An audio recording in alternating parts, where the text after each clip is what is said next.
Onde foi que nós perdemos a luz da nossa alma para a escuridão do ódio, da agressividade e da violência? O atentado à bomba contra o Supremo Tribunal Federal, ocorrido em 13 de novembro de 2024, reacendeu o debate público sobre a violência política na contemporaneidade brasileira, a qual foi implantada pela extrema-direita e o bolsonarismo de forma aberta desde as eleições de 2018 e se intensificou desde então durante o governo de Jair Bolsonaro. Um dia após o atentado, em sessão da Suprema Corte, o seu presidente, ministro Luiz Roberto Barroso, indagava como perdemos nossa alma para a escuridão. Acompanhe a fala do ministro Barroso. Abro essa sessão com uma fala institucional que eu preferiria muito não ter que fazer. Nós precisamos, como país e como sociedade, fazer uma reflexão profunda sobre o que está acontecendo entre nós. Onde foi que nós perdemos a luz da nossa alma afetuosa, alegre e fraterna para a escuridão do ódio, da agressividade e da violência? A resposta à indagação de Barroso está nas falas e imagens que você acompanha a seguir.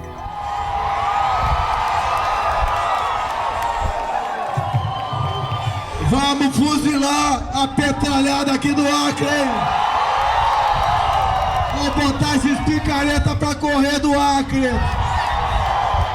Já que eles gostam tanto da Venezuela, essa turma tem que ir pra lá.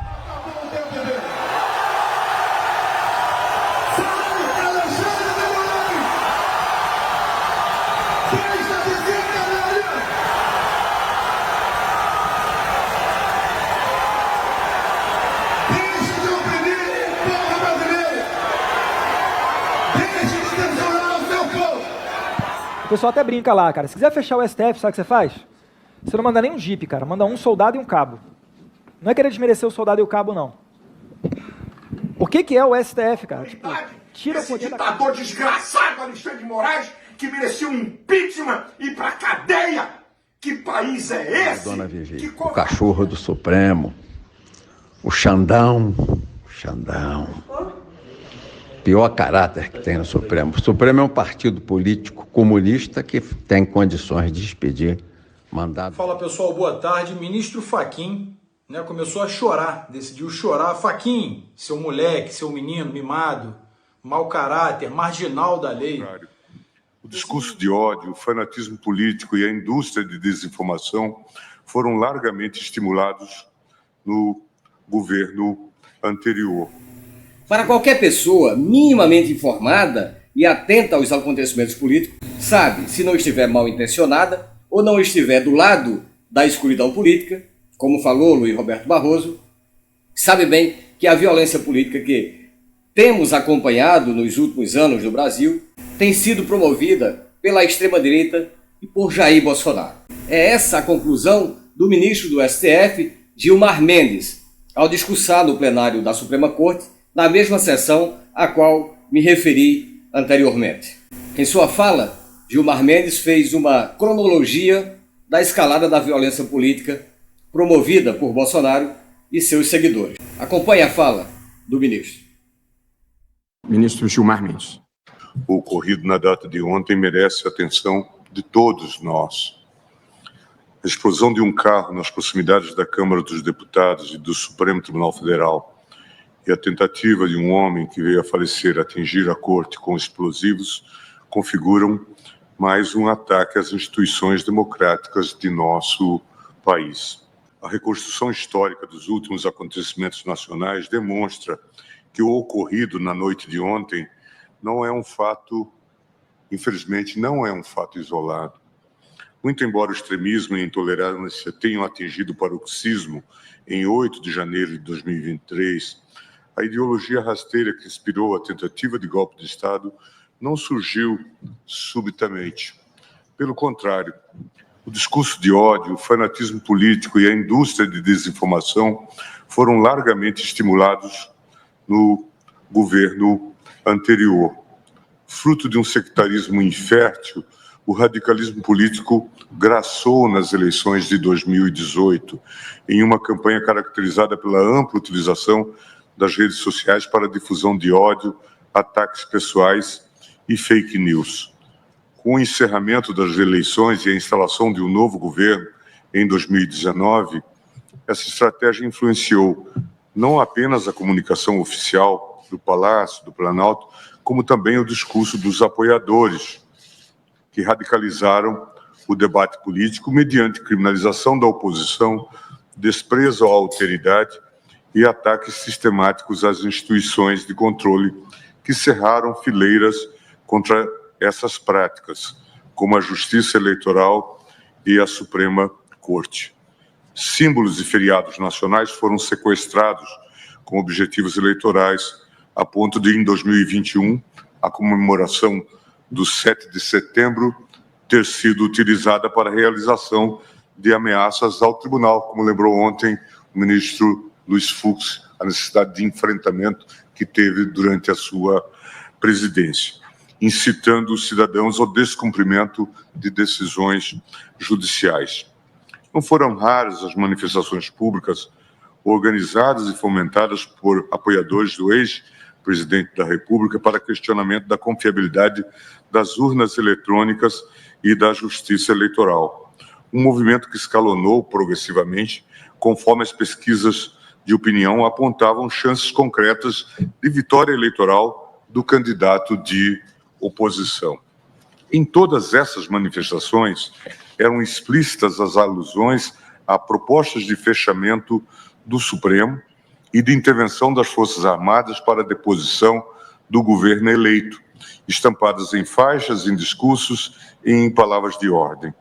Nos últimos anos, foram diversos os atentados contra as instituições de Estado e os valores centrais da democracia, praticados pessoalmente por expoentes da extrema-direita ou por cidadãos, como de ontem, inspirados por essas lideranças.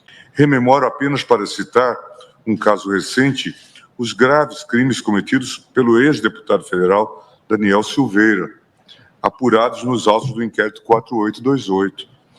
Em fevereiro de 2021, o ex-parlamentar foi denunciado pela Procuradoria-Geral da República pela suposta prática de crimes de coação no curso do processo, incitação de animosidade entre as Forças Armadas e os poderes constitucionais e tentativa de impedir, com emprego de violência e grave ameaça, o livre exercício das competências constitucionais do Poder Judiciário. Na denúncia, a Procuradoria-Geral narrou que o acusado dirigiu ameaças diretas aos membros da Corte em vídeos divulgados amplamente em suas redes sociais, nos quais dizia estar disposto a matar, morrer e ser preso. Entre as manifestações de desapreço aos poderes constitucionais, chama a atenção a declaração feita em live, realizada em 19 de abril de 2020, na qual o ex-deputado incitou a população a fazer um cerco e invadir os edifícios do Supremo Tribunal Federal e do Congresso Nacional para retirar os ocupantes na base da porrada. Sob o falso pretexto de atuação nos limites da liberdade de expressão, o presidente da República, à época, concedeu indulto ao condenado. Entre nós, as investidas contra a democracia têm ocorrido explicitamente à luz do dia, sem cerimônia nem pudor. Condutas como as de ontem juntam-se a diversas outras já vivenciadas, como o disparo de fogos de artifício em direção ao tribunal, evento ocorrido ainda em 2020. O desfile de tanques no dia 7 de setembro. Pessoas inconformadas com o resultado eleitoral, acampadas em frente ao quartel-general do Exército e as inúmeras manifestações com líderes políticos e cidadãos levantando faixas e pedindo intervenção militar. Ou frases, ministro Fux, como saudades do AI-5. Quem poderia ter saudade de um regime que instaurou a ditadura completa e que instaurou a tortura como método de ação política?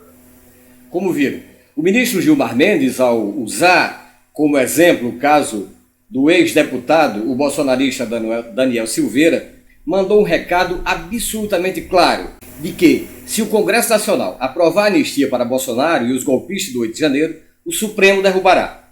Assim como fez com Silveira, que foi condenado e preso e anistiado por Bolsonaro.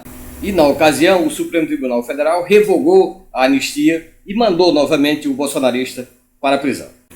Olha, restabelecer a normalidade democrática no Brasil passa, nesse momento histórico, pela condenação de Jair Bolsonaro, das dezenas de políticos e militares das Forças Armadas a ele ligado, os quais são, dentre outros crimes, investigados por atentarem contra o Estado Democrático de Direito. Portanto, sem anistia para os golpistas, seja aqueles que já foram condenados e estão presos na Papuda, seja para os que, como disse o ministro Alexandre de Moraes, ainda não foram condenados, mas serão, e sem anistia.